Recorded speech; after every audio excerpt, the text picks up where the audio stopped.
Hello and welcome to Initial Solution. In today's tutorial, I will show you how to delete files from Dropbox. So let's get us started.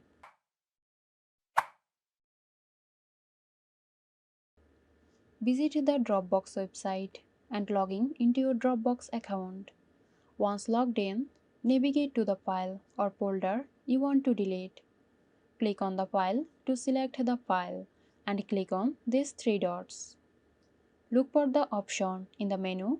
Click on Delete to remove the selected files from your Dropbox account, or select the file and click on Delete from here. A confirmation box will appear. Confirm the action by clicking Delete. So that's it. If you found this tutorial helpful, give us a like and subscribe to our channel for more interesting videos. This video is sponsored by Zerosoft. Zerosoft offers graphic design, UI UX design, digital marketing and web development.